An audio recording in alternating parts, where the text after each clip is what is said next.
What is the best model from 3rd edition? And what is the worst model? When I unboxed it, I thought it was the coolest thing in the world. I was like, oh my God, they do this now. Have you painted one semi-recently and actually looked at it in hand? You know full well I haven't. It looks awful. To me, I look at that and I go... Look at it. I go, that I could have bought that yesterday. Don't get to borrow his dad's armour.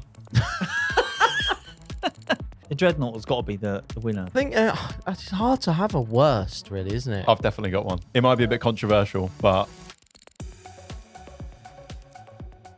Hello, everyone, and welcome to Paint Perspective, episode 99, sponsored by Everything Airbrush. For your airbrush needs, check the link in the description.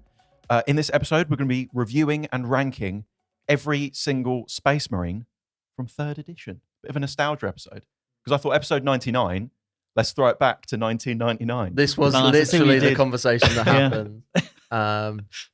Obviously, my eyes initially rolled, and then we were like, yeah, go on then. But I don't know how you can, George. You weren't even born then, is that right? Yeah. You was a twinkle in your parents' eye. I was on the way. You were expected. Yeah, you were expected. Quick, 3rd edition's coming. We better get a George. Yeah, because you're January as well, right? So you were what, January 2000? Correct. Yeah. So what was you painting then? You were being spoken about, probably, when this was being released. But you weren't here yet. How are we? We got no boss this week, so it's just the boys. Yeah, we can. Yeah, yeah, it's quite fun when the boss is away. Yeah, no. Well, quick! Don't talk about Blood Angels. I painted Lemartes. Actually, the boss he got me that as a little Christmas present, didn't he? When we did the whole Christmassy thing. Yeah. Joe got a Christmas present too, didn't you, Joe? Is that painted yet? Is it painted yet? It's not in my house yet. I don't have it. Fair enough. I don't have it. Do you know what? Actually, not to completely derail this, but while he's not here, basically what happened was, you might remember. I don't know if we mentioned it on the podcast when he gave it to me, but there was a little bit of sculpting left to be done on it. There was, yes. I vaguely remember. Yeah, that was a long time ago. He gave it to me and then he took it straight back, which I was like, okay, fair enough. Like, I'm not sure. Realistically, I'm not going to be painting it anytime soon, so that's fine. And then there's Christmas been, I reckon, if I'm being, cautious, I reckon 6 times since then I've been told I'm going to drop that model round to yours tomorrow. As recent as last weekend, actually. Nice. Last week, so I was off work on Friday, and he said, "Oh, you at home on Friday?" I was like, "Yeah." And he was like, "I'll drop that model off to you." I was like, oh, "Okay, cheers." I didn't ask what time. I didn't ask anything because I knew it weren't coming. Actually, you was out all day. Yeah, you had plans. Yeah. I wasn't even going out. So yeah, it's not painted yet because it's not in my possession yet. That's a convenient excuse for you. If it had been in my possession this whole time, we all know it'd be fully painted by now. Yeah. That's just what I'm like. That's so typical. Kind of I am. Yeah. But obviously I don't have it. Like, what can I do? Do you know what I mean? Like, your hands are tied. You're always looking at me for hobby updates, and it's like, well, the I've got to keep my models. Do you know what I mean? But that doesn't sound like James. That doesn't sound, no, I've been assured that I will be receiving it soon. By next Christmas, maybe on episode 100 as a little gift. Oh, wouldn't that be a thing? Maybe I'll get it on. Wouldn't that be amazing? 100, yeah. I can't believe we're creeping up on 100 episodes. Weird, isn't it? That is weird. In my head, we started this last year. You say creeping up, like this is 99. Like that week. Is literally next week. Yeah. So wild. We have some good plans for episode 100, by the way. So subscribe to the channel if you're not subscribed. You get notified when episode 100 goes up because we've got some big party stuff plans going on. Yeah, we've put it out to the Discord, didn't we? Yeah. To the patrons in the Discord, see what they wanted, and have a lot of heated discussions about previous episodes and stuff, I imagine. It's going to be a good one. It's going to be a good one. You painted Lemartes. I did. I managed to finish. Well, he's been sat, a bit like some of your models, just with no paint on them for a while. Mm-hmm. So I thought, I can't remember what. I painted the Blood Angels kill team, and I thought, right, I'll just get on and do him. He's been undercoated for like 3 months, just sat there in bits. And then I was going to paint him a couple of weeks back, and then the boss said, "Do you want to paint Lord of Poxes?" And I said, "Heck yes!" So I painted that. That took me a few days to paint that up.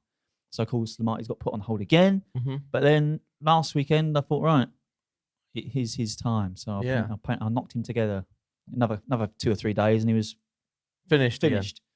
But I have to admit, it was. This unheard type of hobbyist who actually paints his stuff in like a quick amount of time, and it looks good, and it's just like, oh yeah, I just painted it. I wanted to paint it, I painted it, and it's done.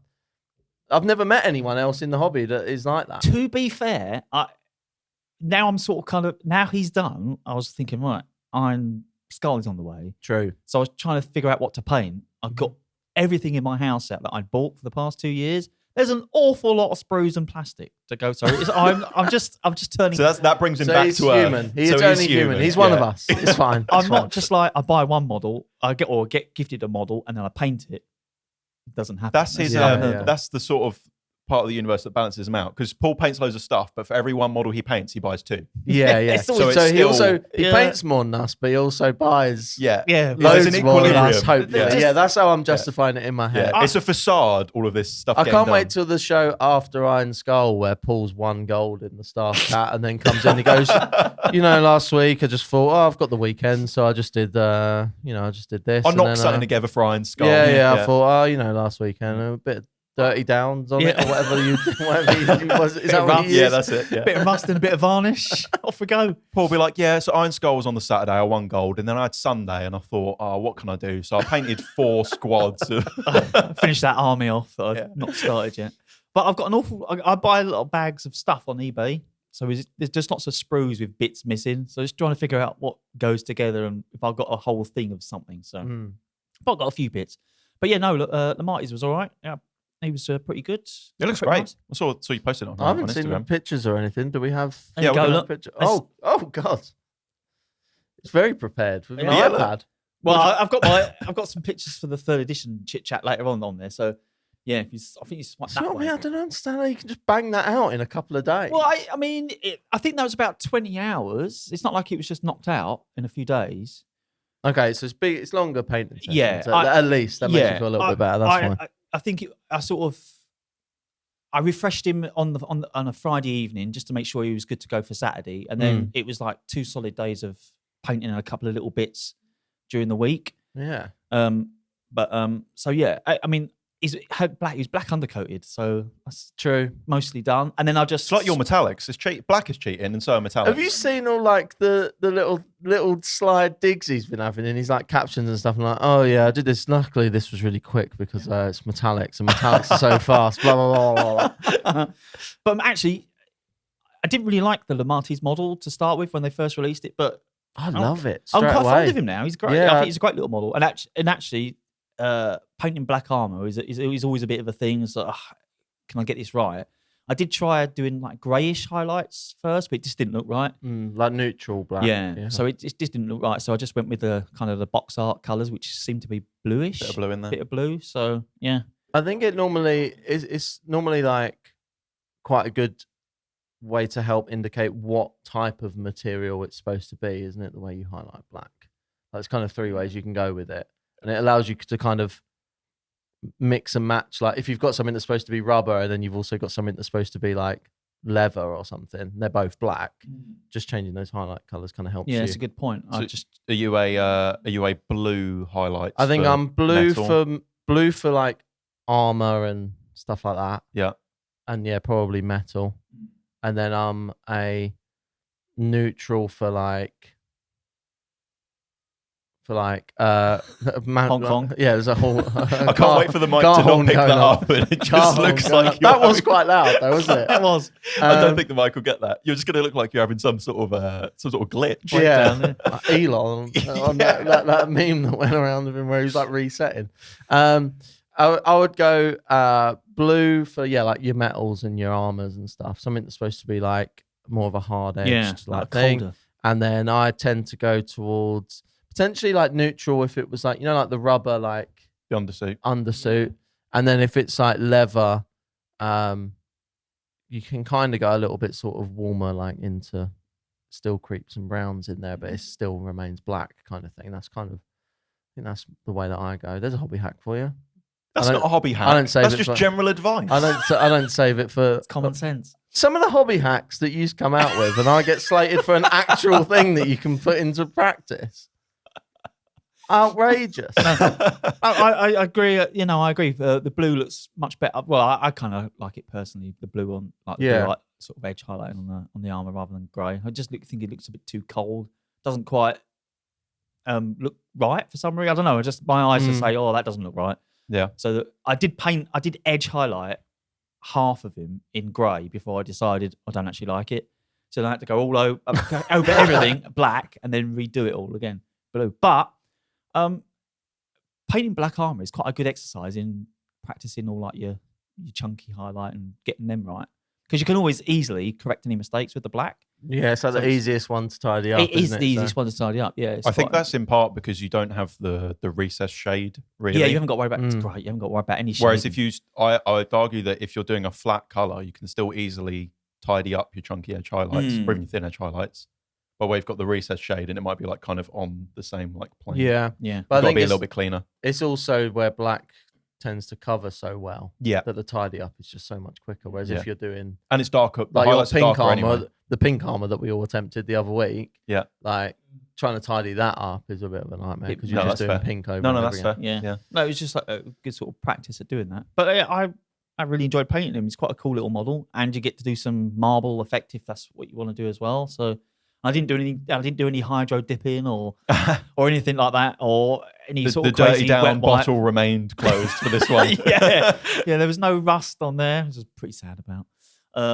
So yeah, I just kind of hand painted the marble and did a bit of the wash thing, where you do some kind of dirty tide mark type thing. I tried to do some of that. It was all right. It works. It was okay.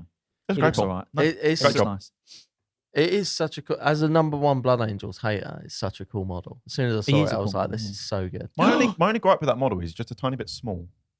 It's a little bit small. I think that might be just the pose, because he's hunched kind of over. hunched over and coming down some steps. I tell you what, But then he's on the tactical steps. So Yeah. it looks like he's trying to compensate. yeah, Do you know what I mean? Yeah. the ultimate tactical role. That's why it's fine. It works out fine. No, because when you're taking a photo and then the short one's like, oh, hang on, let me get a step, stand on like an apple box or something. Yeah. You know what I mean? Yeah. It's giving that sort of vibe. I did have Well- that dodgy moment where I'd finished him, and I was putting the model together, and I popped off. I was trying to fiddle to get the head off of the little plastic shot glass. I'd super glued it to the top there. The head rotisserie. Sorry? The head The rotisserie. head, well, no, this From was, last week. I didn't even use that. I used something completely different. But my wet palette was sat there, and as I'm trying to fiddle getting his head off, I thought, wouldn't it be funny if his head popped off and went into my wet palette? Guess what happened the next Oh, second? no. His head popped off, went into my wet palette, and I thought, oh! I went instantly sort of froze. But he'd managed to land in a completely clean part of the palette. That's very lucky. However, when I picked him up, he had a big blob of red paint right on his forehead. oh god. No! So I, go into panic mode, trying to wick it away and flood it with water and wick it all off. So, but I managed to cover it again. That reminds me, actually, my girlfriend was giving me flack for this the other day because she was flicking through some of the comments on the tutorial that we posted, and someone was like, "Oh, steady hands, like you're so careful, you should be a surgeon, whatever." Yeah. And she was bursting out laughing because she's like, "You are the clumsiest person I've ever seen."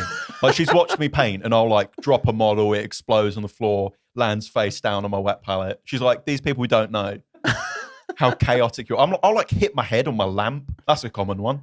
I'll go like get out my desk and I'll just. I have that, but I don't know if I'm just like a bit weird in how kind of I position my lamp, but I have my lamp quite close. That like my lamp is almost like at my Mine is where head height. where your hat is. That's where my lamp Yeah. is. Yeah. Like I can't wear a hat when I'm painting because the lamp's lamp, there, yeah. right?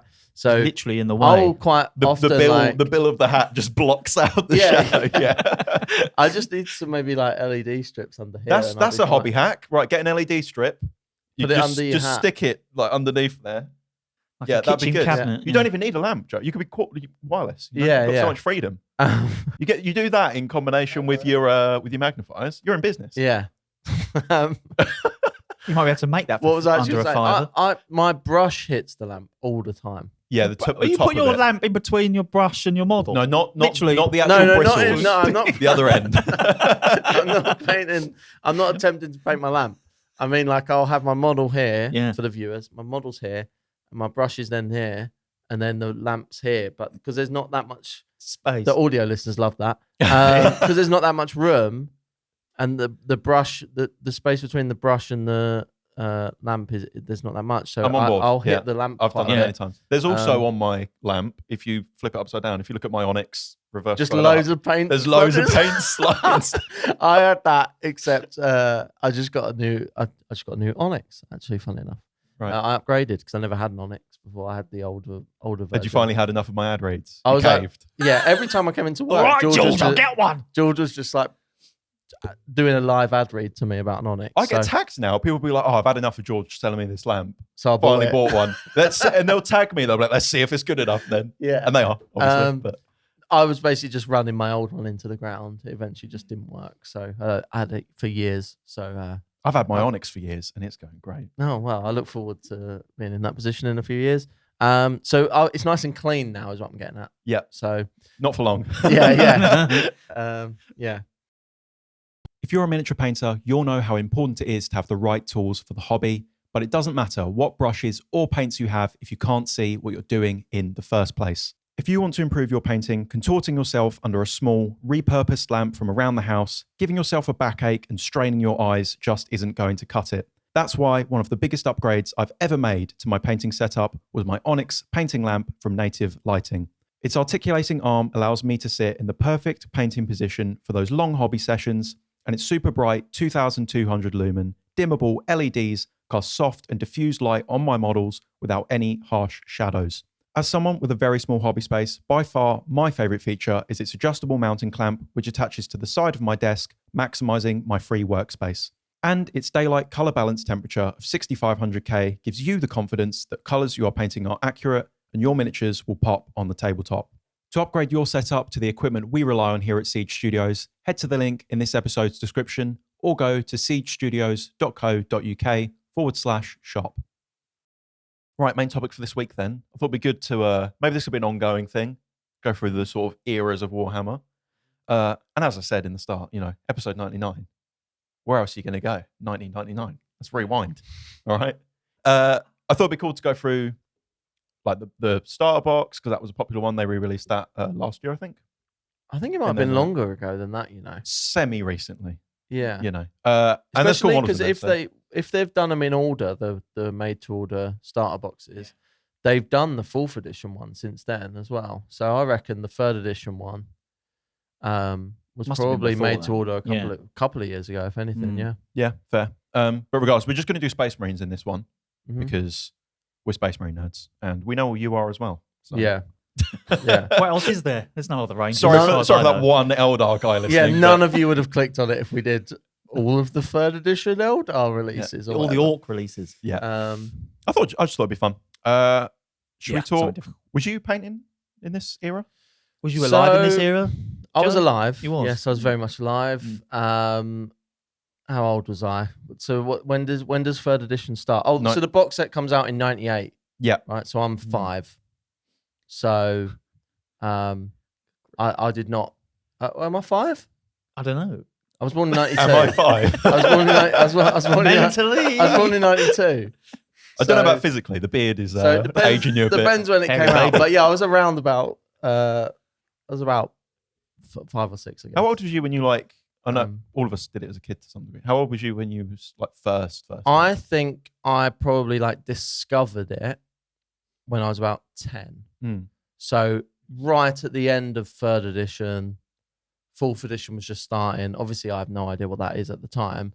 So I think for me, what it is I probably got into it and discovered it in 4th edition, but a lot of the models that were available throughout that period were the 3rd edition Yeah. models. Yeah.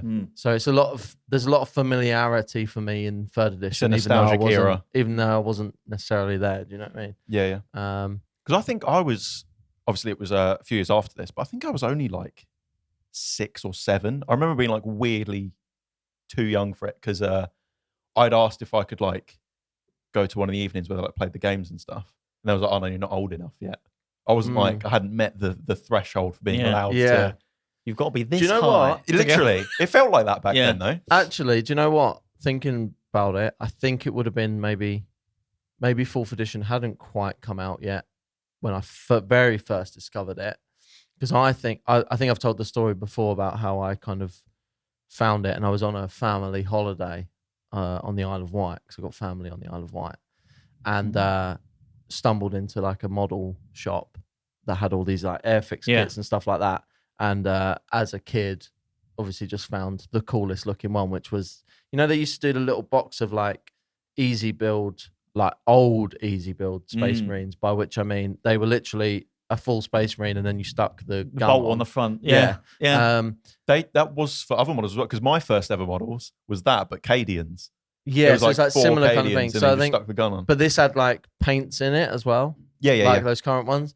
And I remember buying those, and I've got a feeling that was the Isle of Wight holiday that, because we all went there for the New Year's, like the Millennium New Year's, so like 99 to 2000. Yeah. So I've got a feeling it was like sort of the beginning of 2000 maybe, when that very first finding out even what it was. I remember sitting in my aunt's house and like painting those models, like trying to work out what was actually going on and why the models were, why the paint wasn't sticking to the model, because I hadn't primed it, obviously.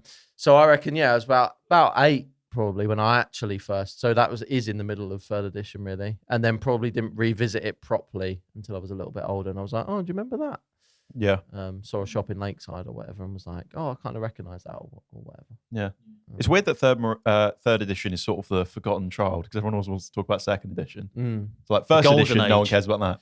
3rd edition, everyone ignores that, and then we get into like some. Yeah, I think it's because probably it's just this weird middle edition looking back for people that weren't there, or even like for me I was a kid, so I wasn't really acknowledging what was going on.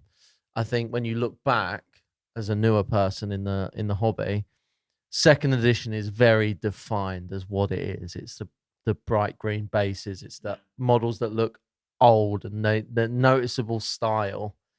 And then 4th edition kind of feels like the first of what you would currently recognize as modern Warhammer. A lot of those kits are still about. Yeah. And then 3rd edition is like in the middle. It's like this weird like cross. It's the awkward like edition. Crossbreed of both of them kind of thing. So it doesn't get as much love and attention as it maybe should. Until now. Exactly. Paul, what was your foray into? What was you doing around then? Because you're a 2nd edition boy, aren't you? Yeah, of course. Yeah. So I don't know. I think I started getting into sort of model making and stuff when I was about sort of similar age to Joe. I was about 8 or 9 or something like that. But it wasn't like GW. It was Spitfires and all the old classic stuff. It wasn't until I was, I don't know, maybe the very late 80s when I started to get a bit more into the fantasy stuff, and Ian Livingstone fighting fantasy books and all that, and then Hero Quest, and then into the Warhammer stuff. But yeah, so I really I didn't really see any of the 3rd edition stuff, and that wasn't my era. That was I was sort of a young lad at 19 when that was it 1999 or whenever it was? Yep. So I was doing what 19-year-old lads did in the 90s. So which wasn't big. Painting Warhammer. I wasn't. Obviously, I was mad keen for the Warhammer, and especially Necromunda and stuff up until that point, and then obviously I was forced to do adult stuff after that. What is this? Not to go completely off topic, but Necromunda back then. So good. What is that? How long's? Because that must be one of the oldest running side games. Current side games, Yeah. right? So what is older? Is it like very similar to current Necromunda? How does that look? I don't know in game terms, but we moved on to it, not to sidetrack from 3rd edition and stuff, but we sidetracked onto it because games of 40k were taking us the whole weekend. And a game of Necromunda could take us an afternoon. It was, I think it was about the sort of time we were in college or doing our exams and stuff. So that was better for all of my little circle of mates. Spend less time painting and putting models together, because you only need about 10 in the gangs. And then you could have a quick game in the evening or whatever and move on with your life. So maybe, we'll get this episode done first, but maybe we could do another episode Necromunda on episode. Other Necromunda games. Miniatures history of Necromunda, because I'd love to look through some of those. Yeah. According to Lexicanum, 1st and 2nd edition of Necromunda was 95. Okay. So. Yeah, it's got to be one of the longest running like like I say, Yeah. current side games. What Right? do you think about all the lore and stuff? It's all based around these big hive cities and things. So I suppose they wanted to It's more rogue tradery than Yeah. 40k, if they anything, wanted isn't to it? latch Yeah. onto that. Yeah. But yeah, third edition, I wasn't really around for that, so I kind of missed that. Well, missed out on that. So you can, like me, live through I the know. lexicon. So what were you doing Yeah, when what were third you doing, edition George? dropped, George? I was In 1999. The box set come out in 98, right? So what were you Yeah. doing? 98. Yeah. Nothing. I was -2. Didn't even exist. Wow. Yeah. So when we talk about, I mean, you said you were like 6 or something when you started discovering. Yeah, it was like- probably like 2000. So that's 2006, just for the listeners to, because most people go, oh yeah, 6. He must be about like 35 or something. I So don't when look he was 6, 35. Don't you? That's older than you. Don't be giving me that.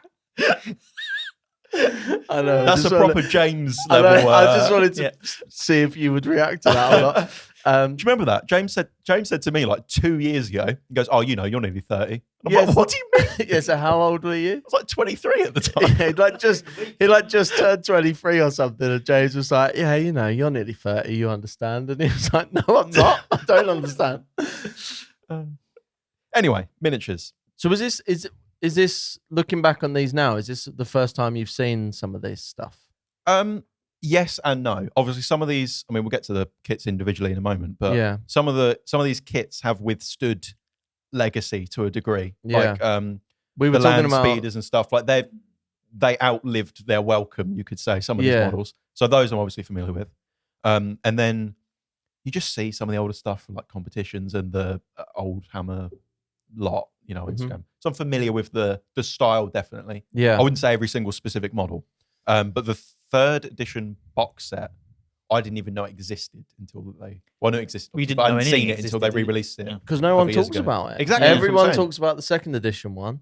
And no one really talks about the I third had to edition ask you one. what was in it. What did you get in that box? Yeah. What was in that? Third edition's well, we'll look at it now. Yeah, let's start it's with the box set. If you're listening on Spotify or Apple Podcasts or anything like that, I apologize. This might be one that you need to whack YouTube on for. Yeah. Because there's going to be some visual aids. So we'll whack that on screen now. This is the third edition starter set. Yeah. Black Templars versus Dark Eldar.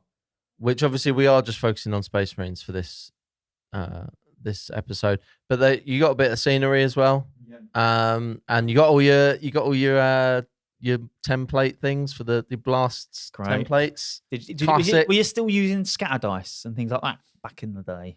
Yeah, so when even on the next edition, I think on fourth edition, I think you still had scatter dice, you still had templates and stuff. So yeah. good. So good. Interestingly, though, like you said, do I recognize any of these models? They just look like they were 10 years old. Do you know what I mean? Yeah. Like yeah. these have stood the test of time, the TAC Marines and the Land Speeder. So these tactical marines, I'm not 100% sure, but these tactical marines, I They're the older ones. I think this is like basically the second type of tactical marine box, because you had the original second edition one or whatever.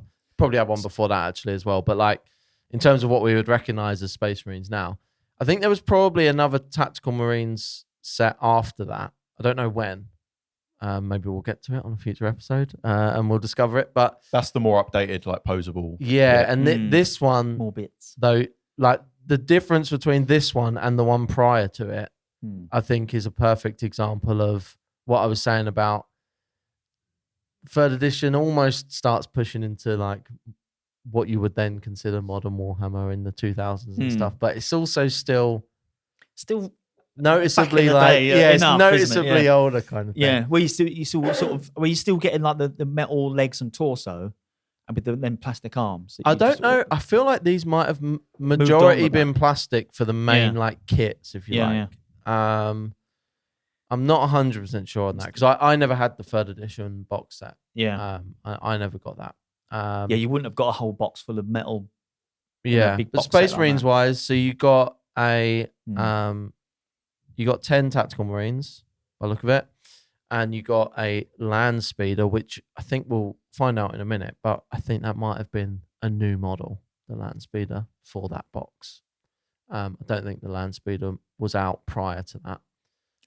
It would appear that Land Speeder did come out for 1999. Yeah. So that would have been. So just after the box. So I think. See, even back then, You that get was it in the locked box. into the box set. I don't know exactly how that works. We're only going off of the information that's obviously written down here. Yeah. But the way it's written down is that the box came out in 98, and then a lot of the models came out individually after that in 99. So maybe someone who was there and invested at the time could let us know. Is it the same as now? Because you're Was it asking the for sa- someone who's really old. No, I need no, an adult, who was please. actually like who lived paying it. attention Was there. at this stuff in 1999. Is it the same kind of business model as now, where it was like Seems full just- box yeah. set for a year or 6 months or something, and then you can I wouldn't buy be it that separately? surprised if that's how it works. Yeah. It's a model that stands the test of time, isn't it? That. So yeah, Well, obviously, doing I don't know about the Dark Eldar stuff, but this Mm. was new Space Marines in a new box. So yeah, I think so. They do look officially retro now, don't they? You mean they look comical? Yeah, they do look officially little like. bit. That's not to say they're bad. I No. think there's definitely like, even looking back, There's an aesthetic, isn't there? there's There's definitely a style. definitely like yeah. charm to looking at these older models. Yeah. And again, I think a lot of people only really look at second edition when they talk about this stuff, like the older models and Yeah. that style and things like that. And I think there's definitely some, like I say, some charm. I do have a bucket list thing of buying one of these older boxes and fully painting them at some point. Like just to have the fourth edition one is the one that I had as a kid. Obviously, it was never fully painted. And just to have that, Hmm. if I was going to have something That really like, set the benchmark for your painting career, really, didn't it? yeah. I was gonna if I had something that I would want on display, Yeah. I think I would probably want like one of these older boxes fully painted on display, just as like a Yeah. I think dunno. my greatest claim is when I had the second edition box set, I think you got like 40 Gretchen, and they're all exactly the same pose. A little Gretchen with his little gun. And I think you had like 20 orcs or orc boys or whatever. They're all exactly the same pose and everything, and Space Marines and all that. I painted the whole lot. Did the whole lot. See, once again, setting the benchmark for his Yeah, painting yeah. career. well, you have a couple of hours free on a Sunday or something. But I think that probably ruined my sort of want for painting, batch painting. Right. Killed it Early on. very early That on. trauma stayed with you, Yeah, Paul, I- as well. yeah, Isn't that yeah. weird? Second edition batch painting trauma. Painting 40 Gretchen. I think it was 40 in that box set. All exactly the same. All the same colours. Just day in, day out painting Gretchen. I hope this isn't that like misremembering your childhood thing where there was actually like 5. There's actually like 10 or something. I Yeah. mean, 40 does seem a lot, I will say, I'm for the sure box. But maybe it was only 20. I don't know. Someone, I'll have to have a look in a minute. But yeah, but a lot of comparing to Gretchen. how many, that is Yeah. actually, talking to the size of the boxes, that's something that I noticed on this one, was it noticeably kind of smaller Yeah. than what a starter box would be now. Do you think, I wasn't there at the time, so I'm speculating now. Do you think that's because this was more targeted at like 11-year-olds and now it's more targeted at people that played Warhammer when they were 11-year-olds? I don't know, you know. I don't Because know. I would imagine that this was, I could be wrong, I'll have to look it up, but I would imagine that this was substantially cheaper than Obviously, the yeah, equivalent. Yeah, you know. definitely. I don't know who their main target was in the 90s. I think they were D&D probably nerds. Yeah, I was going to say I think they probably were experiencing a lot more children finding out about it. Yeah. But I'd maybe wouldn't say that it was their like necessarily their target. I think they were probably still targeting like sci-fi nerds who are old enough to get invested and understand this stuff. Like I suppose it was kids my age when GW first started back in like the very early 90s. It's kind of that audience all the way through to now. You sort of grow up with it because the Yeah, company's yeah. obviously 40 years old, or just over whatever it is now, 41 years old. And it sort of started when I was a kid, young enough to sort of get into it, and it's sort of feeding that habit all the way through my life, sort of thing. But second edition, the box set, I think it was like 60 quid, 40 to 60 quid. But I mean, that was a lot of money. Which back then, Yeah, it was yeah. a lot of probably, money. yeah. But even adjusting But, for inflation, I would imagine that that's yeah. still less than Pretty less. what they cost now. yeah. A big launch box, you know, like an Yeah. Indomitus or a Yeah. Leviathan. you Yeah, know. but I suppose these days there's that whole FOMO type thing where you can add a few extra quid on anyway on top guess because so. people are going to buy it no Either matter way, what. I would yeah. say though, everyone still says, despite the boxes getting more expensive, even in modern day, everyone always says those launch boxes are like really good value. for They the amount of are. stuff you Yeah, get. I think they are. It was probably the same here. Yeah. I feel like it's probably been the same the whole time. But one thing that they stopped doing at some point, which they've done here, is scenery. They don't really give scenery in the They launch dip in and out boxes. of it now, don't they? Yeah, they don't really give Yeah. scenery in the launch boxes. Well, anymore. that's changed as well because like back in second edition, you got a whole like sheets of cardboard that you sort of put together. yeah. You sort of stuck them together, and you could just cart them. Like around. even here, there's like sculpted scenery in there. Yeah. But also, 9 out of 10 people, if you ask them, do they want scenery or more models? They're saying more models. Yeah, yeah. So, Yeah. fair I enough. It's think that what- thing as well of like if you've already got loads of scenery in your gaming table, Exactly, you're almost yeah, you put just- off buying a new box set because you. It happens with the kill team boxes Yeah. currently. Like if you want the 2 new kill teams that come in the box, you're also paying for all this extra scenery Yeah. that you might not want, kind of thing. Yeah. But But if you Yeah. want some cheap scenery, eBay is flooded with Yeah, that. yeah. Flooded with it. What if I told you you can easily take your miniature bases to the next level? Well, now you can with the new basing products from Siege Scenics. Siege Scenics is dedicated to helping you create immersive and realistic environments for your miniatures that feel alive and dynamic, whether you're setting the stage for an epic tabletop battle or telling a rich, unfolding story with your competition display. From the warm hues of autumn to the crisp frost of winter, Siege Scenics has you covered with expertly crafted products that capture the ever-changing beauty of nature and bring it straight to your miniatures. To see the full collection and place your order now, head to siegescenics.co.uk or check the link in this episode's description.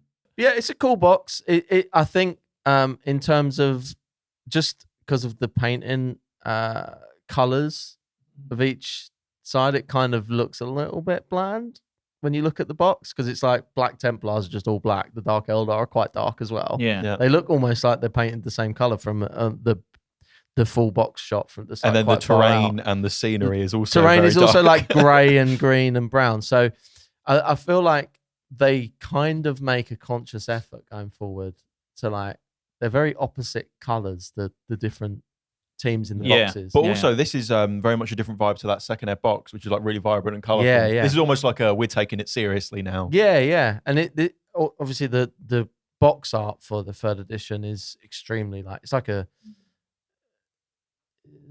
it's the grim dark piece. Do you know what I mean? Like that is the artwork that people love about and when they point towards grim dark stuff. That is that the rulebook? That rulebook cover with the Black Templars on it. That's like iconic artwork. Yeah. It's still thrown around a lot. I'd say that's probably the most iconic thing from this whole edition. Is that Is it the same People remember on the book rule cover. book? Is that the same image that's on the actual box? just cropped? Cropped. Yes, that's what I was saying. Is that art piece as like, yeah, that's an iconic art piece. Do you know what I mean? So and it's definitely a symbol of this is dark and we are taking it more seriously now, kind of thing. Yeah. So yeah, that's the starter box. Do you want to start? Should we go year by year, looking at some of these models that came out for third edition? Yeah, that's a good idea. I think the way, because there's so many, I think the way we'll do this, we'll just we'll pick out some honourables from each year, maybe why they're special. And Yeah. whatnot. And then maybe we'll rank some of them at the end. So in 1999, we got a new captain model, a new standard bearer model, a veteran sergeant model, tech marine, an apothecary.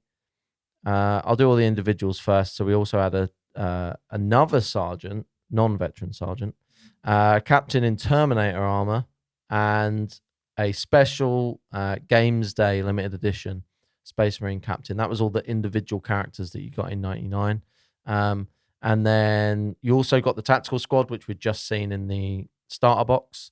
You also got Is that the current assault squad? the assault squad. I think it might be the only assault squad that's kind of existed, if you Ever. like. Yeah. If it's not the current one, it sure does look like the current one. Yeah, which also led to the jump packs being released on their own. The Devastator squad as well came out then. You also had a set of scouts with bolters, a set of scouts with shotguns, which I believe were metal. The Land Speeder came out, which we've just seen in the box as well. Yep. The The variants as well. Also a variant, which I think might have been in the same kit. I don't think it's the same kit. it was all different kits. Yeah, just had different just weapons weapons, isn't yeah, it? different extra You sprues. Isn't it? had a Vindicator tank as well in 1999. So that's every model that the Space Marines had released in 1999. Is that Vindicator based on the Rhino that was from Second Ed? I think it was I think every vehicle the- more virtually the was. Rhino kind of body, if you But like. actually, it looks more potentially. like the Predator. Remember the Predator tank? Oh, okay, yeah. That Yeah, it was might second be. edition? The Vindicator might have came first, you know. I think the Predator might have came after. Oh, no, the Predator was first, right? Yeah, I so don't I know. remember it in. You remember. Yeah, I was there. You I remember, remember. you remember, Um, John. Yeah, I remember so it in second ed. So. a lot of like iconic models straight away. Definitely. Like you say, those Assault Yeah. Squad. I would say straight away if I think of when I'm discovering Space Marines and stuff like that. Obviously, the Tactical Squad is the first thing you see, but outside of that, the Devastator Squad for me was one of the coolest initial things that I saw, because I was like, oh, these look the same as those guys, but these guys' guns are bigger, Yeah, which means they're better. that must be the better. Yeah. And I loved the Devastators, and I was a little bit. I do get it, but I wasn't too much of like an old head about it when I was like moaning about people moaning about Primaris and stuff. But one of the things I loved about the Devastators was like the mix and match weapons. Yeah. Like they could all individually have these like huge versions of every other weapon that you Yeah. know. So it was like a flamer, but it was bigger. Massive. Oh, plasma gun. You got but to use it's big bigger. template. Whereas now with the Primaris stuff, obviously, it's a full squad of big plasma, Yeah. or a full squad of Why do flamers, you think they went that or way? a full squad. I don't know. Is it just easier to maybe Dice roll for that. Simplifying the If game everything's- as well. even the same. simplifying like what kit you're buying, I suppose? Because I guess one of the issues with a squad like Devastators is there's so many different options that it leads to the conversation we have all the time is like you can't do every option, so then you have like potential magnet.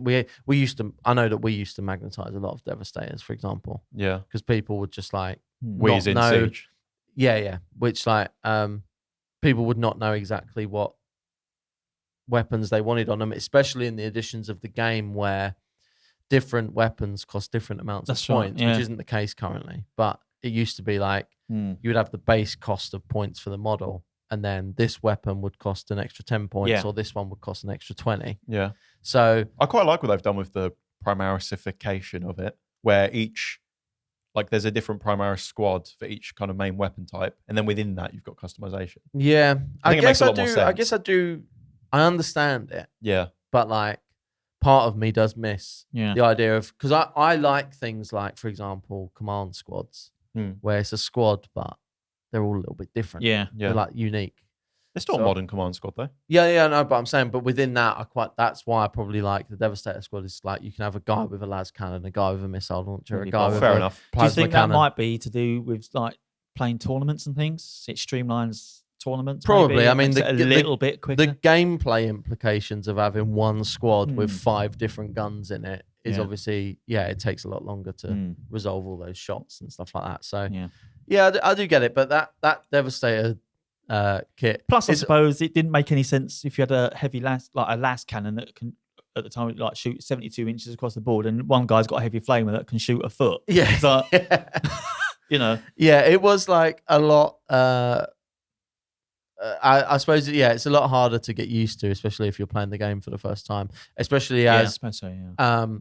if you're a kid building these models for the first time and you're not even thinking about like the rules and stuff, you're gonna want to like just smash together whatever looks coolest, and then it comes Yeah. to learning the game, and it's like, oh, this is so much. Plus, it's much information to better learn. throwing 20 dice in one go than on one die for each figure in it, I suppose. Yeah. Yeah. So rolling on to 2000, bit of a quiet year by comparison. I mean, you say that, however, there is Lots of vehicles. One of the most iconic vehicles. one of the Yeah. most iconic Space Marine models of all time. That's the current one, isn't it? Surely the Yeah, the Land yeah. Raider. Yep. Yeah. Yeah, it's due for an update. Yeah. I mean, it It's is, quarter of but a century. also like years I mean, old. that's impressive, isn't it? To have a 25-year-old due- model that looks modern. it's due for an update, but it doesn't need one. Do you know what I mean? Like, yeah, it's been around for 25 years, but Still looks good. the only thing you could argue is because the size of newer models has caught up to it a little bit. It looks a little bit small next to new models. However, less so though, because like the Rhino is tiny, yeah, Mm. and those other like Rhino variants, and even the Predator is tiny. The Land Speeder, the Land Raider, actually probably It's holds massive. up the best. Well, it's Yeah. to get the Terminators in it. 'cause you Yeah, have- but that's now the thing is like, it's because you're thinking of that in that, it's supposed to fit 10 Normal size intercessors guys, or something. Mm. But yeah, the Land Raider was the big one that the big models could fit in. Do you know what I mean? Yeah. So, but the fact that it only looks even remotely outdated because the new things are bigger, Yeah. which is no fault of the Land Raider. I'm not Yeah, going to it's not blame his the fault. Land Raider. Is crazy, really. Isolated on its own, it looks It looks great. outstanding still, doesn't Yeah, it? still- It's like still such good- an still iconic good model. model. Yeah. Got a couple of. So we had the Land Raider in 2000. We had a specific Devastator with multi-melter, which I think this was one of those cases where it was probably that they sold the multi-melter as a metal Probably, yeah. attachment blister that you pack could thing. then put on Yeah. to your Devastator. The Scout Bike Squad came out as well. Who's Xavier? I don't know Xavier. It's like a Salamander's Yeah, Chaplain Chaplain, by the yeah. look of it. I don't think I've ever seen that model before. No, I've not seen that. That's a new one to me. I mean, it looks like I don't know. most. I'm guessing it's Salamander purely because it's got flames on his things, on his legs. Yeah, but then he's got like And it he's got almost green looks like shoulder a- pads as well. Yeah. Green shoulder pads there. Yeah, he's got the scales on the exhaust vents of his backpack. It is there. Salamanders. I Yeah. just looked it up. Yeah. Yeah, just a weird one. I've never really seen that before, to be honest. I don't Yeah. know if that was more limited edition or not. And then we also had a standard bearer. That's quite a good pose actually with the Yeah, I'm the always pinch going to bar. like a standard bearer. Yeah. Yeah. I That's love quite them. nice. That's actually really cool where he's grabbing it by the flag itself and it's like scrunched up around Yeah. the. Have they done that They've since, never ever? done that since. No. I'm Surely sure not. they have. I'm That's sure there really is. cool. I'm I sure- really like Well, that. like grabbing the banner. I'm sure there is. I'm sure there's a more modern. I sort don't of feel like version I've of seen one, that model's new to me, and two, that's so cool. I feel like I've seen that model before. that. Yeah. Maybe Maybe it's been a conversion of a bit more modern model with that flag cut from the model. potentially, yeah. I love that. That's But, really I cool. think that is Mm. very cool. And I don't know about I don't know where these images are pulled from in terms of I don't know if these are official paint jobs or not on some of these. Like some of them you can tell they are, and some of them I'm not 100% sure. But you can sort of feel already, when we're looking at the paint jobs on some of these, getting a little bit darker. Yeah. Getting a little bit darker than what you were used to in second But you edition, can maybe. see the heavy metal sort of style develop. Oh, over the yeah, years, yeah, can't you? definitely. It definitely. They definitely got round a table one day and said, "Look, come on, Let's step this up, let's step lads. this up a bit. We need Yeah. to add loads of highlights and stuff." The But, Scout Bike Squad as well. Did you mention that? Yeah, Mm. yeah. I think that again, a bit of an unsung hero of a kit. I think it's as much. I think because they're scouts. You know, I have my thing about it looks a bit goofy when a Space Marine is sat on his little chair in his vehicle. Yeah, because for Yeah. some reason you hate 80% of miniatures for that one very reason. Yeah. The fact that they interact with their universe and their. No. I'm just think why is he? I don't know, Why it is he just sat doesn't- on that? I feel like It looks a bit like yeah, Judge Dredd if you're on a that Space massive Marine, bike. just be out there and be shooting and stuff. Surely there should be a pilot. Do you know what I mean? Like a little pilot fella. Anyway, scouts, I'm fine with it because they're scouts. They're not big Space Marines. I didn't Having a realize little- this. So for you, it's specifically the fact that they're wearing big chunky armor. Yeah, I think it looks goofy. I thought It you looks just funny. hated any little guy sat in a chair. No. I think it's fun. It's funny to me that you could be a big Space Marine in your big old armor and you're supposed to be out there shooting and stuff, but you're sat in a little cockpit pressing buttons with your feet up, having a little seat. Do you know what I mean? It's get a pilot. What, they not got little servitor pilots or whatever? I think they do, but yeah, Well, I get do your point. that. So Job the fact that- diversity. so I quite like scouts on bikes and stuff is fine. You'd in expect a fairness- scout on a bike because you think they want to Exactly. get to the positions quick and scout ahead. Exactly. So maneuverability. Yeah. Thank you, Paul. In fairness, space Outriders and stuff, Yeah. the Outriders are cool. That's fine. Chaplain It's on a more bike. when it's Because the bike is more to scale. I guess. What about Although a chaplains? bike is a motorbike's cool, I think is part of Mm. it. There's no rules to your logic, Joe. No, there is. It's There is. crumbling. A motorbike is cool, Right. so it's fine. Even though it's a little chair with his little buttons. It is a This little what chair I with think- little buttons, which does throw it off a little Is bit. that what you're kind of looking at? Those kind of Yeah, ones like where they're- that's fine. Okay, we'll get to that. Yeah. We'll get to that. But I think when you're in the little, you're in the little like cockpit with your little buttons and stuff like. At least if you're on a bike, you're in the battle. Do you think he has a little You're in seatbelt? Do there. you think he has a little seatbelt? Do you know what I mean? Yeah, Yeah, safety exactly. first. Like that sort of thing. clunk, clink. Don't get me started on the old drop pods, like fairground rides. Like things. They got a bloke comes yeah, in. You buckled in. Yeah, let's go. Put that down. Scouts on bikes. Scouts on bikes. Kind of doesn't get any love anymore. We don't have them anymore. No, So we don't have any scouts on bikes anymore, like in the game or anything, as far as I'm aware. So they got those Scouts on Kind of- bikes. That's a Duran Duran song, isn't it? Scouts on bikes. kind of, Great. literally just the word "on." That's the only connection. Where did that come from? Paul got it though. I Yeah, did, I know, yeah. I got it. Immediately, No, I the got song it. just played in my head. Yeah, it's great. Sorry, I derailed it completely. Scouts on bikes. They, you don't like. I don't know.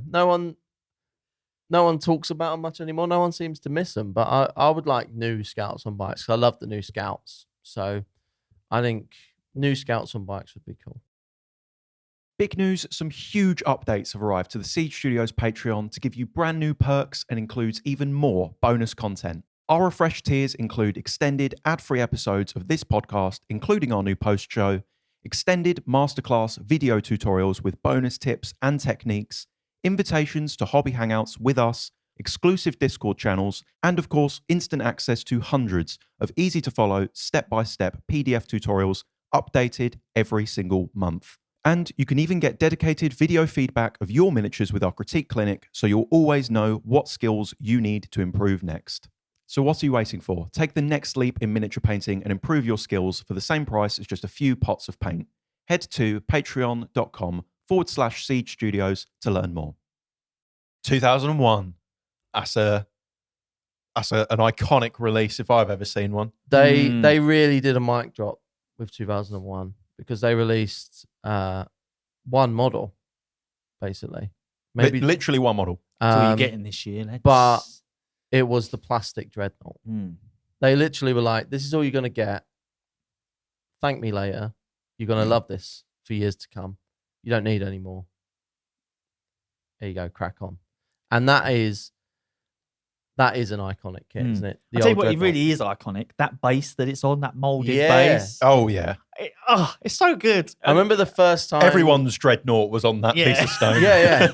Like the first time I got this Dreadnought, Mm. I think George has spoken before about it being like the big model, Yeah. like the step Well, up. that's what I thought at the time. Yeah. Yeah, but at the time, Yeah. I don't know if you remember in 2001, but the at the time it was the big model in terms of obviously not like big vehicles and stuff. We just had the Land Raider, but in terms of like the step up from, you paint your normal ones and then your Terminators and then the next thing up. It's a massive Great Big Dreadnought. This was such a game changer for modeling a hobby because beforehand you got your Dreadnought. It was a big box of metal components that didn't come with a base. So you put your metal great honking thing together, which didn't really fit well together, and then you had to fashion your own base. So everyone's bases were slightly different. So I had a little piece of like plywood, I think it was about 5 mil thick. This thing was, painted goblin green with some cork flecks sprinkled on it, and that was my base for a huge metal Dreadnought. So this base, like when it came out, everyone just thought we'd have been crazy for it because it was such a good thing. The first time I unboxed getting this Dreadnought might have actually been in the next editions. Did it come in a starter box at some point? I can't remember now. But anyway, the first time I got one and I saw that base when I unboxed it, I thought it was the coolest thing in the world. I was like, oh my God, they do this now. Which obviously Sculpted they a didn't tactical actually. rock. They didn't do this now. It seemed to only really come with the Dreadnought. Yeah. Is this the origin of the tactical rock? I think it might be Yeah, I mean, it's an entire tactical. tactical base. It's There's a higher bit of rock there, though. It's the got 1 base. foot higher The up. base is the tactical rock, Yes. pretty Yeah. much. Yeah. That's wild. This might be the origin of the tactical rock. Yeah. Oh, the This- bird. Was this this model's- the same kit with like multiple weapons? Was it all in one kit at first? I think so. Because I'd you like to think so, like yeah. straight away kind of thing. Because you also get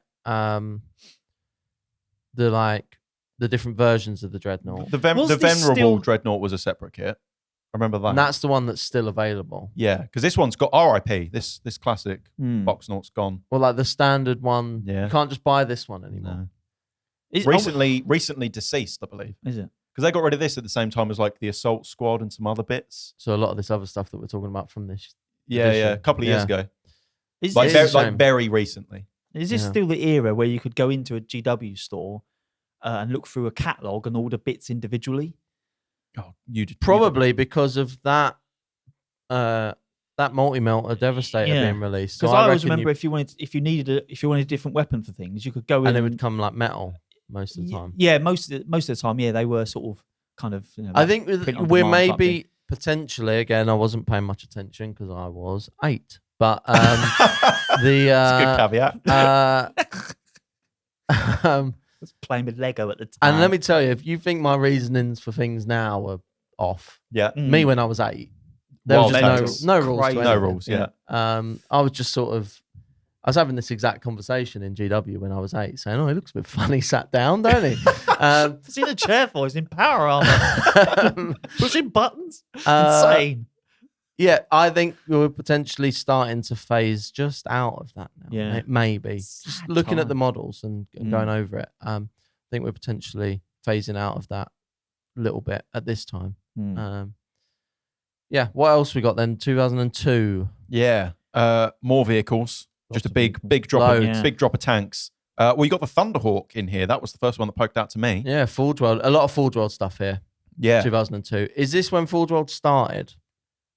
Yeah, in this is 2002. really an episode we should have had James for in Yeah. hindsight. Yeah. Well, the reason And we'll that obviously, top shit, if we yeah. eventually do the second edition one, it will be one. Well, the reason we didn't do For second episode- edition here is because we need James on the Yeah, second for episode edition one. 295, we'll have. It's quite a few Forge World kits. This there, might have isn't been where Forge World started. To be honest, Could be, yeah. the history of Forge World to me is a bit of a mystery. But it? Especially at 8 years old. 9 exactly, years yeah. I old. mean, I'm 10 now at this point, and I'm doing what 10-year-olds do, so I start to lose Skateboarding. interest. So I was Skateboarding at 10? I was Yeah, actually skateboarding. yeah, Yeah, nice. I was probably skateboarding prior or around about the same time as like getting into Warhammer. I think probably a Nice. similar sort of thing. I think mine overlapped as well. I was skateboarding by the time I was like 7 or 8 or something. I think. Yeah. So I was your typical cool skateboarder kid who then went home and played RuneScape and painted Warhammer. Yeah. Classic. You got a Thunderhawk. Just doing a kickflip over your Dreadnought. You got a Thunderhawk. You got the Deathstorm drop pod. Yeah. I don't even know what that is. That's just basically a drop pod with a massive weapon system inside. So it drops down. The It's just doors got like open, loads of missiles in it. and then it just kicks off. These I'm might kind of have, here for that. These might have also potentially been additions, like Forge World additions, Yeah. upgrade Yeah, kits. yeah. So you bought the drop pod from GW, and then you bought a resin component part. Yeah, effectively, yeah. So Yeah. I think that's the same for the drop pod. I think that's the same for the Lamb Raider, Prometheus and the Helios. the two different Lamb Yeah. Raider things. They were just like guns and stuff that you got to add on. Yeah. weapon systems, yeah. Another look out for a semi-modern-ish kit that's remained. I The mean, White- yeah. the White Scars bikers.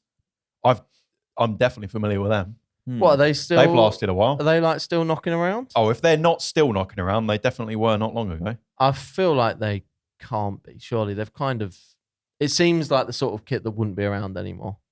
Yeah, you say that, but then Because there's also the command, like the White Scars Commander on bike or whatever it is, which came out the same year. There is also a long overdue. Well, maybe it wasn't long overdue at the time. I don't know how people felt, but there is an upgrade to an iconic thing. Oh, actually, so with the Rhino, Yeah. so the Rhino came out in 2002. What is the kind of history of the Rhino? Was there a Rhino in? there was a metal one, wasn't there? Was there like a metal? Was there like a? No? This is No. the Rhino, right? No, This we is- had to obviously. Yeah, no, we had metal, plastic 'cause Rhino kits. I think back in. I used to get second edition. confused. There's an original Rhino, There is, and yeah. then there's the current Rhino. Is the original Rhino the Razorback though? I think the Was it literally just a Razorback kit, and you either put the thing on the front or you didn't? No, I think the Rhino was used for the basis of everything. Yeah. So like the Predator was the Rhino with a turret on the top, and yeah. 1988. yeah, There So is it's a like Rhino. the original Yeah. run of kits, basically. yeah, it was so a Rhino with stuff attached to it. so I would and, say, and a Land Raider, actually. yeah. Wow, that's not aged well. Well, the old Land Raider. The 88 Land Raider. Yeah. I mean, well, this is all, you're going like pre-second edition here. I'm This just, is check, all- I'm this just is like- checking in, all right? This Because is that would have all- meant that in second edition, you would have been using that Rhino. yeah, obviously. OG one. Yeah. So the It's a good kit. I think it was in second edition then that you got a Razorback. Yes. Probably what I'm Yes. thinking of. You did in 1994. Okay, so I remember it well. And so now in this one, you get what we would now recognize as a Rhino. And you also get, I would be able to rattle these off, but George is all over the place on this stuff. Sorry, Jack.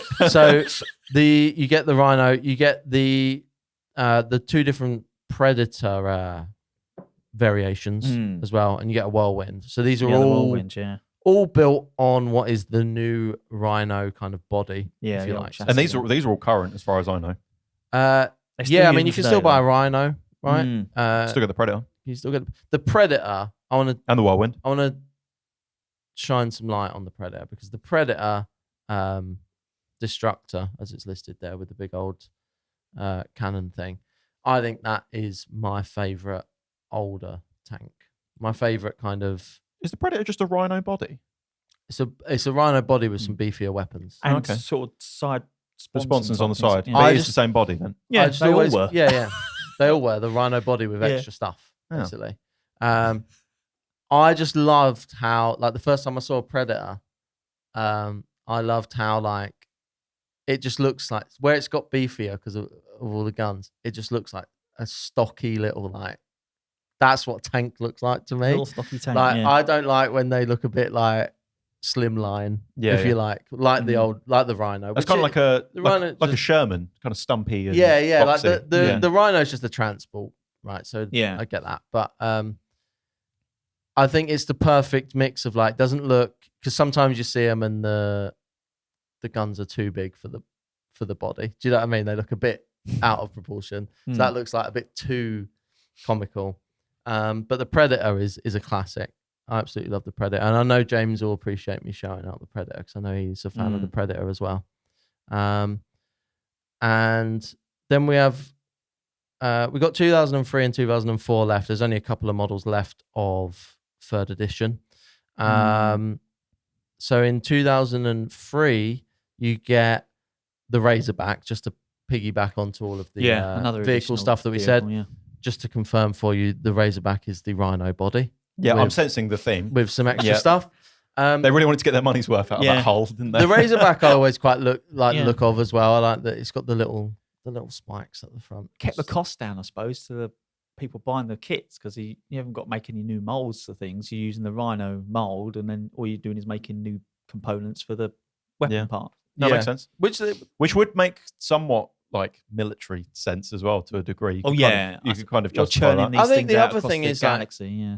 it's potentially hard for people to look back on and fully understand, depending on their context and their current understanding of Games Workshop. But, like, we're talking about a much smaller company. Yeah, it was- in 2000. They're I funny. don't think people even realize like just pre 2020 Yeah, how that's what I'm much saying. smaller things were. Like, so if you look back then, like, saving some time and costs and stuff on using the same body for multiple things isn't, like, if they did that now, people would maybe frame it as like, they're ripping us off, or blah, blah, blah, like whatever people like to moan about now. But, like, back then, I don't know if anyone was really that fussed. Like, I think it was just like, oh, this is cool. I get to, there's a new tank. That's cool. Do you know what I mean? Most Like, of the time, you didn't get to find these things out until you went to the shop and picked it up, or in an issue of White Dwarf. yeah, 2003, 2004, you're starting to, I suppose, get people having the internet in their homes Yeah. and stuff like that. And it kind of maybe changes. I like, you can go on the Wayback Machine and look at Games Workshop's website from back then. Yeah. I quite like clicking around on there. That's when you called it the World Wide Web. Yeah. The World Wide Web. Yeah. You're going to go on the internet. I need to go on a browser. That's What's a when you had browser? to listen to the most excruciating sound of all time Yeah. in order to connect to the internet. You get dial up. Yeah. And you had to check that your mum didn't need the phone for the next couple of hours. Yeah. So yeah, I think it suits well that they're about to go into a new edition at 2004, I think, because it kind of, the whole thing changes. But just to round this out, so 2003, I just said, you get the Razorback. You also get Alessio Cortez, which looks like a Crimson Fist character to me. I believe it's like some kind of named Crimson Fist captain. It's like the most orc chomper looking Power Fist I've ever seen. Yeah.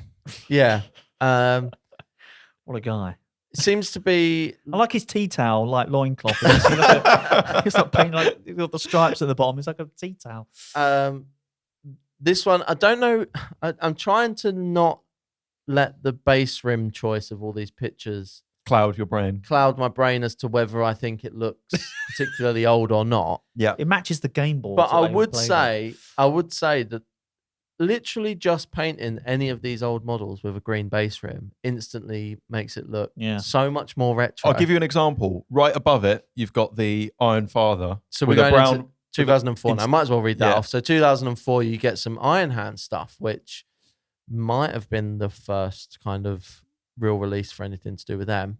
And you have an Iron Father model, and you have the Iron Hands Tactical Squad. Can I use this to debunk your theory that model looks equally old despite the brown base rim? I don't know if it does. You're wrong. I You're don't know just if it wrong, looks Joe. to me. I look at that and I go, look at it. I go, that I could have bought that yesterday. Maybe it's not. the little spindly legs. Come and things on. like that. It's comical. It does look old, but I mean, my instinct up on that screen now, you've got both of them. And if I had to choose which one was older, and I would be right to be fair, because it's a year older. I would Don't give me that. I would say Don't give me that. Alessio Cortez looks older, and I think it's because inherently just seeing that green base rim just makes me think of an edition prior to. So what you're saying is that brown base rims win? No, that's what I heard. No, that's what I heard. No. Well, a brown base rim in that case is probably acceptable because the armor's black and the acceptable. I'll take that. I'm taking that victory. Acceptable. I'll say acceptable. Doesn't mean I'm supporting the choice, but I tell you what does sort of really shout as a kind of being retro and sort of back in the day. Both of those, the Iron Father and obviously the Alessio Cortez model, and indeed every almost character that they've released, they're the same pose.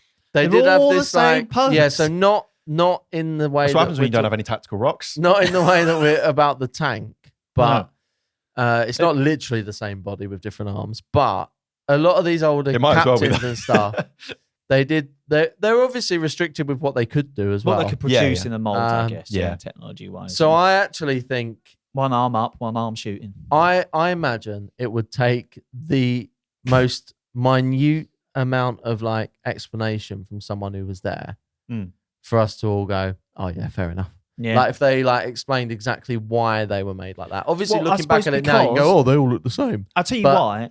These are probably metal figures. The characters are, I believe, yeah. Yeah. And I suppose the process for metal injection into molds, it was probably just easier to keep stuff as flat as possible. Yeah. So having that sort of pose and doing it in one piece. Well, they're always very two-dimensional. Yes. Think of them as like almost being paper. You turn them sideways and they vanish. And also it's like, I think they were still seen more as game pieces. Like a chess piece. Yeah. And in doing that, you almost look at it more as like a statue or something, not as like this is supposed to represent a dynamic human thing who's running around or whatever. I'll tell you what, they were a lot easier to pick up and move. So if you've got something that's kind of almost, like you said, two-dimensional, it's much easier just to pick that up and move it. Yeah. Now you've got like these big characters which are ginormous. You try and move your Angron around the board. We saw what happened when you tried to pick up a Lucius off the desk. Oh, mate. Did that get cut out of the episode? I think I got cut out. Yeah. You've just grasped me up. Yeah. When we were talking about George's Lucius the other week, I dropped it and broke it while we were recording. And we had to rummage around on the floor looking for his broken off file. Found it though, didn't we? James found it. James found it. Yeah. Which is wild. The fact that we managed to find that. I say we. To be fair to you though, you barely dropped it.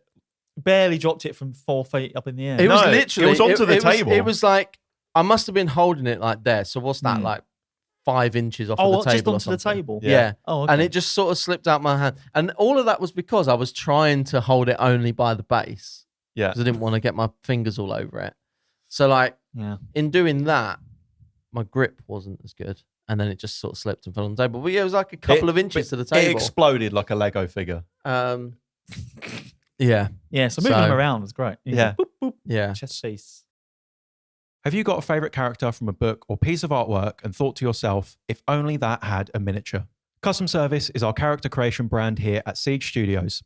Custom Service is not just a kit bash. We create miniatures using traditional hand sculpting alongside conversion for entirely unique and bespoke miniatures that will blow you away. Our talented team of sculptors methodically and meticulously bring your thoughts into reality with the precise, refined, and sharp work you'd expect from a digital sculpt, and pair that with our world-class painting team for an incredible display piece you'll be proud to own. To bring your character to life and get a quote now, head to siegestudios.co.uk or head to the link in this episode's description. So on that note then, I want to know, what is the best model from 3rd edition?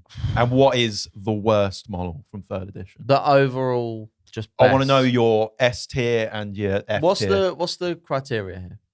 Vibes. Oh, okay. Vibes. For No, me, this is your personal favourite and your personal least favourite. Okay. You haven't got to be like super objective about this. Just what you think is the best model and what do you think is the worst model from this Or should era. we say the worst kit, best and worst kit?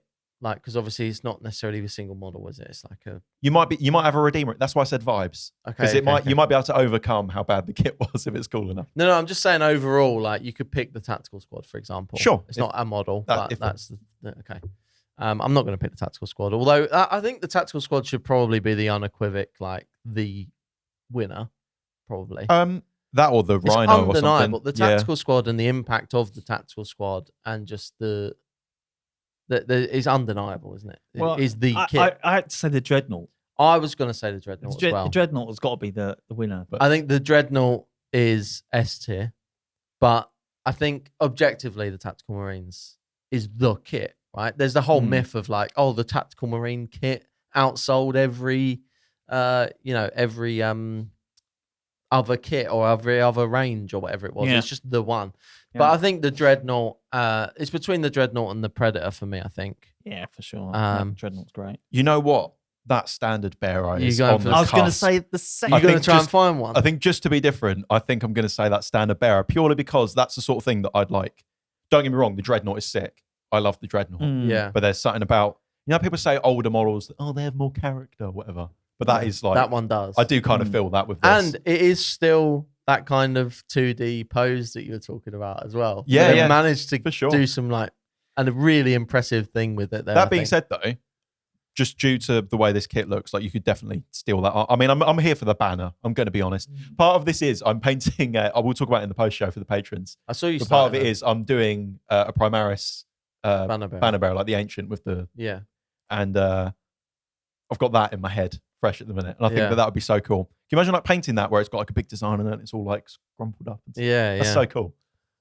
It is a very cool model. Yeah. But Or at like, least no like that one bit. talks about it.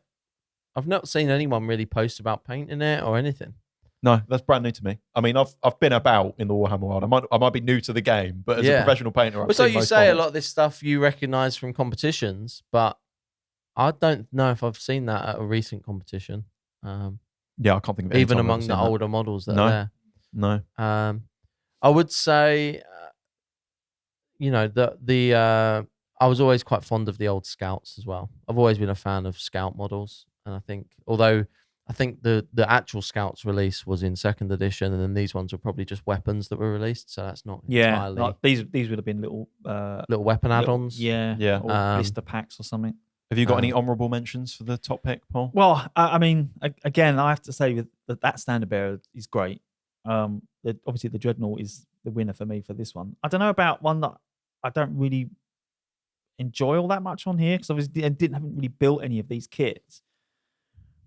But I would have to, as I suppose, a kit that would be a pain to put together has got to be the early Forge World kits, maybe. Yeah, I'd have to probably. say. I can only imagine that putting that Thunderhawk gunship together would have been a bit of a head scratcher when it first came out, maybe. Yeah, I wonder if it's one of those ones that doesn't really come with instructions either. Yeah, It just comes with a picture and some arrows, and that's about it. Just it really was labelled as an expert kit, and just you left to your own devices to put it together. Yeah. Maybe, but yeah, and I guess the thing as well is the lack of variation in the pose for the the character models, because they are pretty much all the same. Very similar, very yeah. very similar. Yeah, I think it's hard to have a worst, really, isn't it? I've got one. I've definitely got one. It might be a bit controversial, but the games they go on. I think the land speeder is a. Can I be polite? It's not great. Right. I've never liked the land speeder. I've always thought it looked a bit. Why does it look? Is it I've painted one as well. Is it because there's a Space Marine sat at a little cockpit?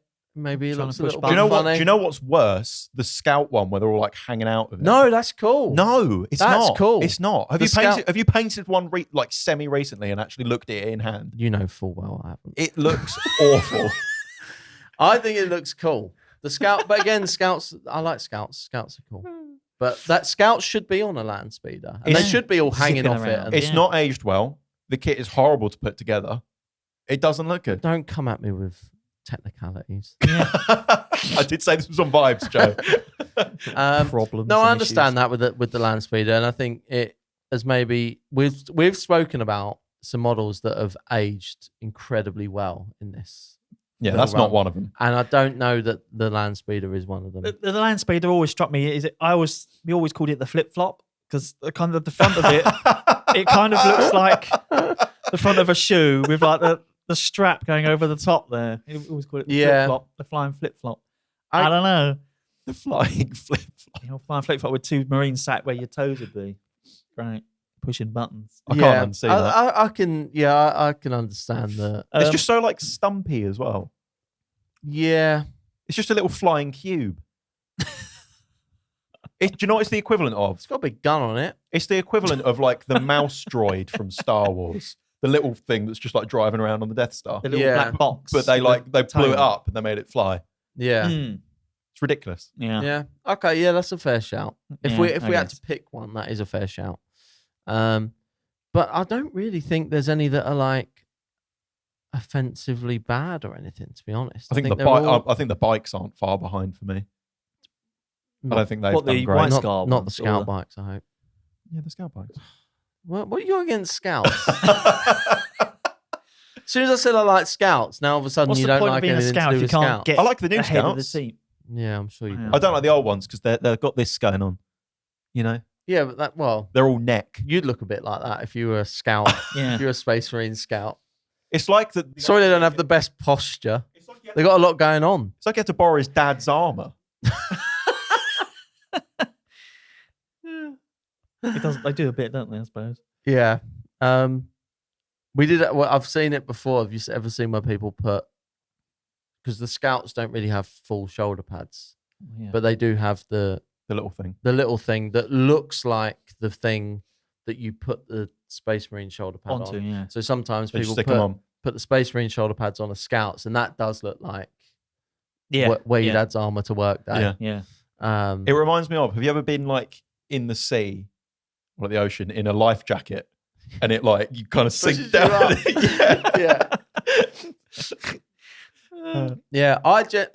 I genuinely can't pick a worst. I don't Cop think. out. Like I can't. They're all. Look, he's afraid of the comments section on this video. He doesn't want to get anything in the neck.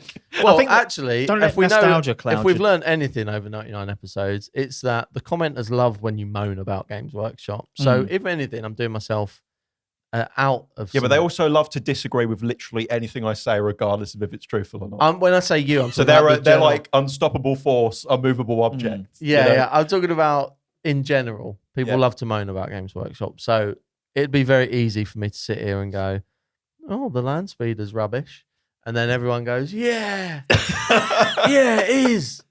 Oh, Games Workshop. Well, just do that. Just say that. But like for me, if you look at this entire range of Marines released for 3rd edition, they're all fairly consistent with each other in terms of like quality and stuff like that. So. It doesn't seem. I mean, obviously, we haven't seen all the other ranges and stuff, but it doesn't seem like across all these years of 3rd edition, from what it seems like, there's not like.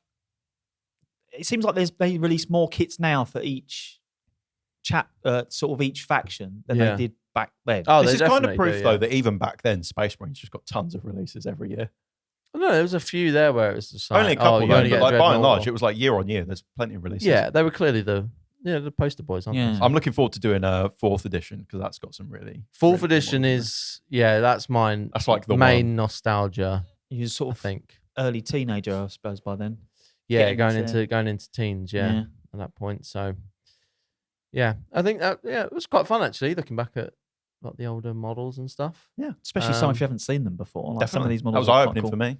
I think if you've got this far, you enjoyed the episode, leave a comment and let us know kind of what other factions and additions like combination you'd like us to do. Like, let's see about orcs from 4th edition or whatever. We don't just want to do Space Marines. Maybe every like time. George, you weren't even born then. Yeah. You can still, Yeah, like let's go. Yeah.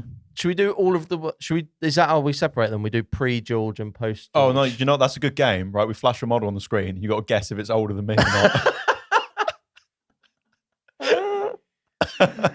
yeah, that's been fun though. Are you gonna try and hunt down one of those standard bearers? Yeah, I'm going to be on the Siege Studios bit shop on eBay. We definitely ain't got one of them. We haven't got one of those. But yeah, cool.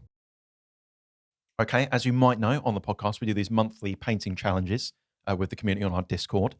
So this month, or I guess last month, for April, was hashtag AdMechApril. And the idea was we asked the community to paint some AdMech stuff, and then we show them off on the show, as we do every single month.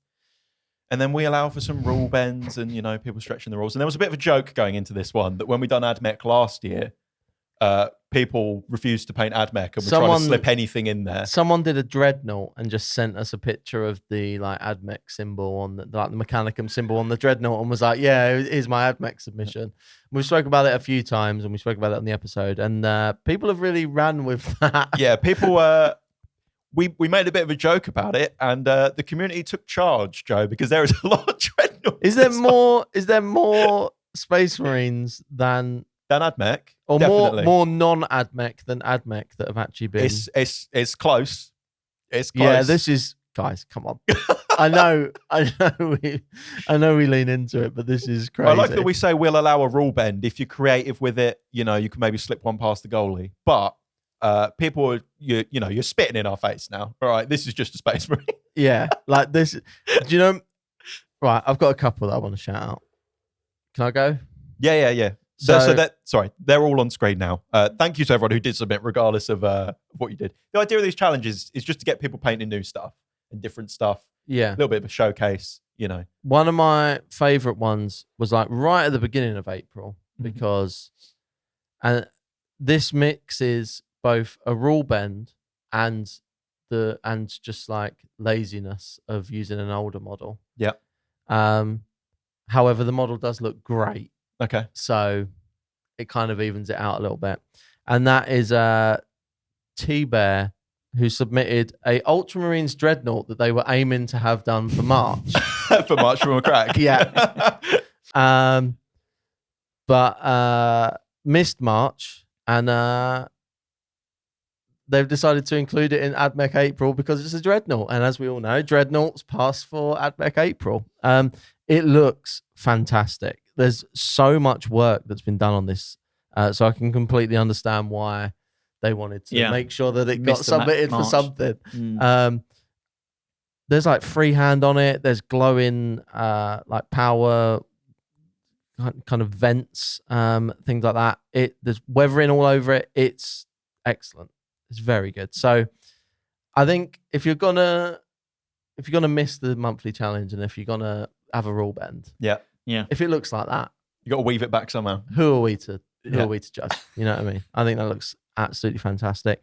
And then to pull an actual AdMech one, there was one from Kel that has quite a few models in it actually, and it's like a kind of army green themed AdMech army, which like That works really well, actually. Yeah. I really enjoy. Like, I'm not a big AdMech person, but I really enjoy seeing different color schemes on AdMech. Rather than just red and silver. Yeah, and how people. We've done a few at Siege where we've done purple ones, we've done orange ones, and we have done a green one before. Green looks really cool. It really changes the vibe of the models quite dramatically. Yeah, and I think just the use of the like orange glow on the weapons complements the green. It's like some orangey red eyes and stuff. Yeah, it's really great. cool. And he did the one that's on stilts as well. Nice. So He made it in. Stunt guy. I say he. I don't know if it's a he, but What's they did the stilts one, which is cool. My pick would be Rookie Brushes, who just painted a single humble Skitarii model. But it looks fantastic, and I really love the basing on this. I don't even know how you describe that. It's some sort of like, almost like Necron-y kind of vibes. Yeah. There's really cool like green base that works really nicely with the red on the model. And it's an AdMech model. It is an AdMech You model. understood the assignment, Rookie Brushes. So gold star for you. Yeah, some of the other, like, there's a Dreadnought. The more you scroll through, it's just Dreadnought. It's a lot of Dreadnoughts. Paul, what have you got? Well, I picked a Dreadnought. And it was, I think it's Bohemian Knights, and he's got this wicked Dreadnought, as you can see, camouflaged. So it's difficult to spot on the battlefield. And not only is he on what we've just been talking about, that awesome tactical rock base, possibly the first of its kind, but the artist of this piece promises that there's an AdMech symbol on the back, and I, for one, take his word for it. Didn't even photo it. Didn't even photo it. I don't know if that's a rule bend or. I'm not gonna lie. For me, hang on. For me, this is all about that one little branch coming out the side of his leg. I saw this image. It's so good. I saw this image. I don't know if someone else used it in one of the other channels or something. I just thought it was a meme. I didn't think it was is like. now. They'd painted it. I didn't think it was an actual painting submission that had come from one of the viewers. Yeah. Oh well, maybe that is the rule bend then. Perhaps it's a complete. I mean, that looks to me. incredible. It's great. Yeah, I love the twigs and stuff. It's so good. That is good. It is good. Not going to spot him coming across the battlefield. It's cool. I would say, guys, you're taking the mick a bit now with the rule bends. They're getting a bit. Yeah, but I feel like if it gets more if people anything, I'm painting, encouraging it. Yeah, we've dug our own Grave with this. grave with this. Yeah. Like, we have to. You got to start You gotta getting more roll with it. creative though, because now you've got competition. It used to be you'd stand out by throwing in a Dreadnought. Now everyone's doing a Dreadnought. So you got to start getting We more got to get tactical with creative these. with the rule bend. Yeah. got to stand out by doing the actual thing. Yeah, exactly. Yeah. I will say, if you would like to participate in May's monthly painting challenge, May is May Gotkin of Nurgle. Good grief. Nurgle. That's actually quite. Nurgle. That's not Maggot King. Yeah, Maggot Maggot King. Yeah, Yeah. that works. I think it works. There were better pun names were available. We wanted to try and get some Yeah. different factions in this year. Get your Yeah. Nurgle on. So the idea is When we did this last year, we did not anticipate having to come up with more of them the year after. next so- year's going to be fun, isn't it? Yeah. Well, next year, I think we can maybe We've got like start, an A and a B year. we can maybe start looping back to some original Right, ones. You okay. just can't do them consecutively. Yeah. Forever. So May Gotkin of Nurgle. The idea is paint anything Nurgle, Nurgle-esque. Mm-hmm. And you can submit it on the Discord, link in the description, completely free. You have the whole of May to submit for that. And we will round up all of your submissions on the first episode of June. Get your And we'll go dirty through down this rust out. Yeah. Well, there's new Death Guard releases sort of coming about, aren't there? So that could dovetail quite I nicely. mean, yeah, they got one new model, but yeah. Yeah, but the box came out, the Combat Patrol stuff, people are going to be picking it It's up. almost, this is a quite a well-timed one, to be fair. Yeah. Yeah. Because it is relevant, at least. Yeah. Normally, we do these and completely guess at the beginning of the year and just hope. That was something lucky lines because up. we obviously come up with all of these December the year before. Yeah. So, Although I would say, I think with this, I was at least imagining it was a way to get some AOS type stuff in as well. Some For sure. fantasy Yeah. stuff. that's why I said anything Nurgle, Chaos Yeah. Demons, Exactly, 40k, Yeah. AOS, That's- whatever. One of the things people did mention was like, can we not just do 40k all the time? So I was like, yeah, okay. Yeah. I will say, with all of these monthly challenges, there's like always an equivalent. I did say for the AdMech, I gave you an out, all right? I said anything robot related, and everyone went Dreadnought. So what are you going to do? Yeah. Okay, on that note, I think we will round out the show there. Massive thank you for listening to this week's episode of Paint Perspective Podcast. Don't forget to subscribe to the channel on Apple Podcasts, wherever you're listening, all that good stuff. So you can catch all of these episodes. We do them every single week on a Monday.